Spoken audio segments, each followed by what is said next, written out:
वर्तमान छोटरू छोट रिटेल व्यवसाय से कैश ट्रांजैक्शन न करी डिजिटल ट्रांजैक्शन उपरे निर्भर कर जार बेनिफिट वर्तमान आसूची आमर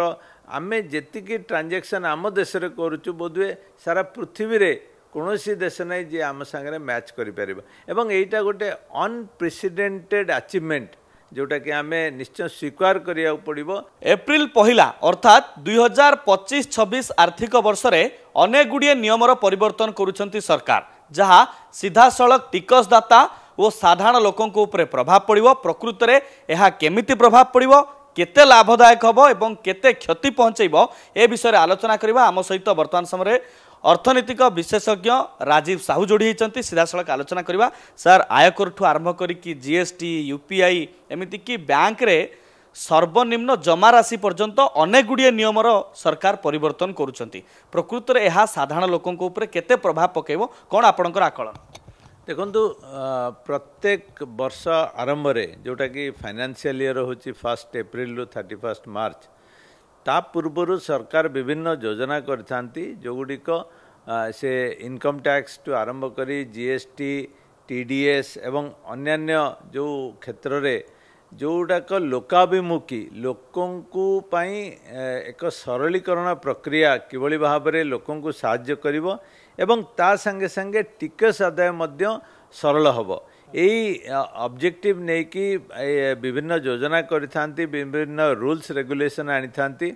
जोगुड़िक कार्यकारी होता है 1 एप्रिल एवं साधारण लोक मध्य जानिबा कथा जे एगुड़िक किभली भाव में इम्प्लीमेंट करा जिवो जोटा कि तांको बेनिफिट रे आसीबो। मु आपन कहि दिए गोटे हला जो वरिष्ठ नागरिक तांकर जो घर भड़ा जो टीडीएस सीमा को कोहल करा जायछि द्विगुणित करा जायछि 50,000 रु लक्ष टंका करा जायछि। से भली म्यूचुअल फंड रे टीडीएस सेथि मध्य सीमा वृद्धि करा जायछि। फॉरेन ट्रांजैक्शन रो सीमा सेथि मध्य वृद्धि करा जायछि। जो साधारण लोक जो इनकम टैक्स दौरान आसेसी माने जो माने आगुरु 7 लाख टंका पर्यंत टीडीएस नथिला बा टिकस पैठ करिया पड़ता वर्तमान सेटा 12 लाख है एवं आहुरी 75,000 सैलरीड इनकम पाई सेगुड़िक मध्य साहाय्य करिवो। जो मोबाइल फोन जोगुड़िक लंबा समय धर की यूटिलाइज हो नथिला सेगुड़ाक डीएक्टिवेट होतला वर्तमान से फोन रू आपन जानिचंती साइबर क्राइम जो प्रकार बढ़ी बढ़ी चली तेणु से किभली भाव में तार जेभली ताकू के मिसयूटिलाइज न करती ताकू मध्य से माने नुआ योजना आनिचंती जे सेगुड़िक फ्रेश एक्टिवेट करिया पड़िबो नहले सेगुड़िक यूटिलाइज हो पारिबनी। म्यूचुअल फंड जोगुड़िक वर्तमान समस्त सरकार इच्छा जे अधिक अधिक रिटेल कंज्यूमर किभली आसीबे इन्वेस्ट करिवे एवं सेथिपाई जो प्रक्रिया को सरलीकरण करिया पई एवं सेथिपाई टीडीएस लिमिट मध्य ताकू रिलैक्स करिसंती। तेणु सबू गुड़िक आपन जे देखिबे जे गुड़िक साधारण नागरिकंक हितरे एवं सरलीकरण प्रक्रिया किभली भाव में साहाय्य करिवो लोकंकु एवं लोक माने एई जो टिकस प्रक्रिया बा जो पेमेंट करिवे सेथिरे जेमतिया हैरान हरकत न हुअंती सेथिपाई विशेष ध्यान दियाइछि। मु भाबुछि सरकारंकर एई जो ease of investment ease of paying tax ease of investing in mutual fund एई गुड़िक साहाय्य करिवो आमर जो साधारण नागरिकंकर पार्टिसिपेशन रे। बड़ कथा होची या भीतर किछि नियमर परिवर्तन होची जो नियम साधारण लोकंक पई विशेष भाव में फरक पड़िबो। अर्थात आपण देखंतु जीएसटी रे जो परिवर्तन आसुची जो मल्टी फैक्टर ऑथेंटिकेशन अच्छी को बाध्यतामूलक कराई वेब पोर्टाल रे एवं ता सहित 180 दिन पूर्व दस्तावेज को मध्य पोर्टाल रे देवाई बाध्यतामूलक कराई यहाँ केते प्रभाव पकेबो जे किछि जिनस अच्छी जोटा साधारण लोकंक जीवन रे डायरेक्ट प्रभाव पकेबो। यूपीआई कथा कहतु बैंक रो सर्वनिम्न जमा राशि कथा कहतु देखंतु सरकार एवं स्पेशली वर्तमान सरकार लगातार भावे कठिन परिश्रम करुछंती जे किभली साधारण लोके जो आमर फाइनेंशियल इनक्लूजन सिस्टम कहतु एक्टिव पार्टिसिपेशन कहतु एवं जो ईज ऑफ ऑपरेशन से इनकम टैक्स हो, जीएसटी हो, बैंक पेमेंट हो, म्यूचुअल फंड हो, यूपीआई ट्रांजैक्शन हो, सबुथिरे किभली सरलीकरण करेंगे। वरिष्ठ नागरिक माने किभली हैरान हरकत न होवे, जो से टीडीएस जो अच्छी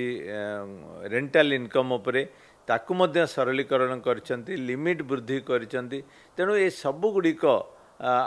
जदि आम एनालिसिस करवा एगुड़िक सबु साधारण लोकों हितरे। एवं आउ गोटे बड़ कथा हूँ सरकार मध्य जानिचंती जेतेबेले प्रक्रिया सरलीकरण हम सेतेबेले टैक्स कलेक्शन मध्य बढ़िबो। तेणु ये ट्विन ऑब्जेक्टिव द्वारा आम देशर जो प्रगति टैक्स कलेक्शन बढ़ेबारे, ट्रांजैक्शन को स्मूथ करिबारे एगुड़िक बहुमात्रा रे साहाय्य करिवो। दुई तीन कथा आसुबले आम देशर अर्थनीति को आगेवा कथा कहते से साधारण लोकों मन में धारणा आसूँ सरकार बोधहुए सबुथिरे जीएसटी लगाउछंती, टैक्स अधिक मात्रा नौ, किंतु पाखापाखि जो माने टिकसदाता रही एथर 12 लाख पर्यंत टिकस छाड़ ता सहित स्टैंडर्ड डिडक्शन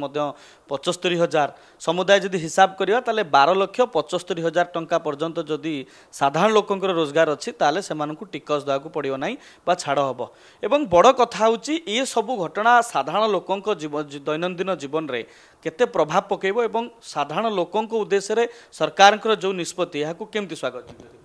देखो मु तो कहबी जे सरकार गोटे मेजर डिसीजन नेले गत वर्ष बजेट रे जे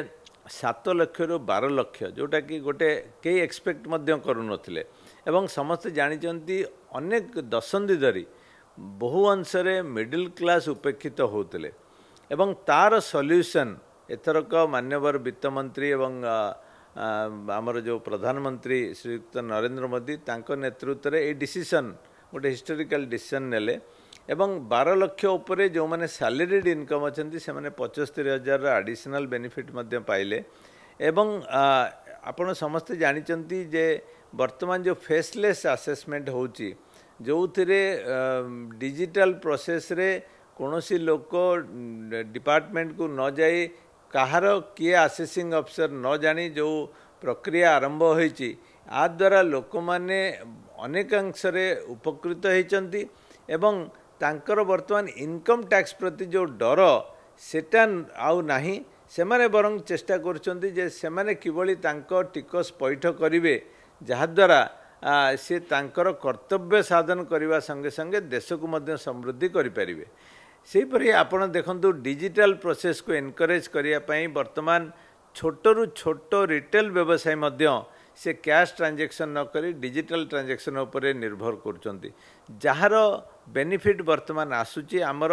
आमे जेतिकी ट्रांजैक्शन आम देश रे करूछु बोधवे सारा पृथ्वी रे कौनसी देश नहीं जे आम सांगे मैच करें एवं एटा गोटे अनप्रेसिडेंटेड अचीवमेंट जोटा कि आमे निश्चय स्वीकार करिया पड़िबो, स्वागत करिया पड़िबो।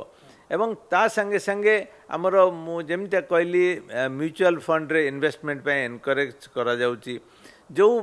वरिष्ठ नागरिक अछंती सेमाने किबळी बेनिफिट पाइबे एवं सेमाने किबळी हैरान न हेबे जोथि टीडीएस रो स्लैब मध्य बढ़ा जाइची, लिमिट बढ़ा जाइची। तेणु अनेक गुड़िए सुविधा सरकार करुछंती एवं आगामी दिन में मध्य आहुरी अनेक गुड़िए इनोवेटिव प्रोसेस आसीबो जहाद्वारा साधारण नागरिक बेनिफिटेड हेबे। या भितर आ गोटे बड़ नियम आसी जो माने वेतनधारी अछंती सेंट्रल गवर्नमेंट रो सेमानकर पुराना पेंशन स्कीम बदल रे यूपीएस पेंशन स्कीम सरकार आपणाउछंती जो माने पाखापाखि 25 वर्ष जो मानकर चाकरी थिबो शेष समय 12 मास ठू आरंभ करिकी 50% से माने पेंशन पाइबे। ये घटना को मध्य जदि कहबा साधारण लोकों सहित जो माने वेतनधारी अछंती जो माने सरकारी कर्मचारी अछंती से माने भी फायदा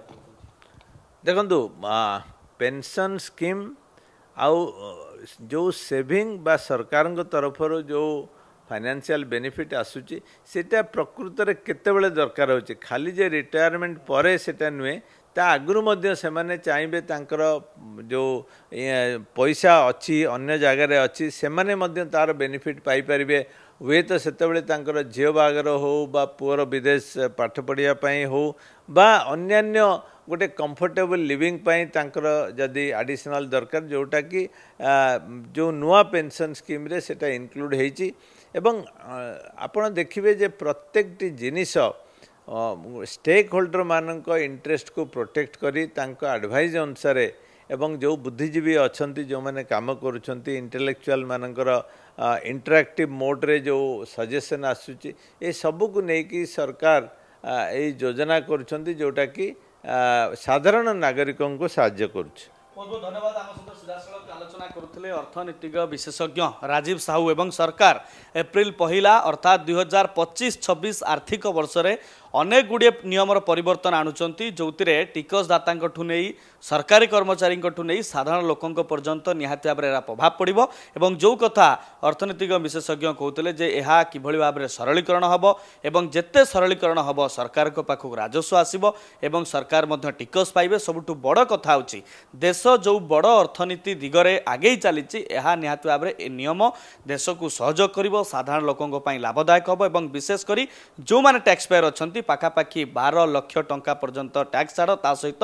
75,000 टंकार स्टैंडर्ड डिडक्शन मध्य लोकों को पाखापाखि 12,75,000 टंका पर्यंत सुविधा मिलिबो जो टिकसदाता माने से माने टिकस छाड़ पाइबे एवं एभली अनेक नियम को लेकिन सरकार गोटे बड़ अर्थनीतिर स्वप्न देखुचंती जो नियम परिवर्तन हेले चलित वर्ष साधारण लोकों ऊपर प्रभाव पकाया सहित सरकार को मध्य अनेक प्रकार सहयोग। कैमरा पर्सन दीपक सह संतोष जेना, अर्गस न्यूज।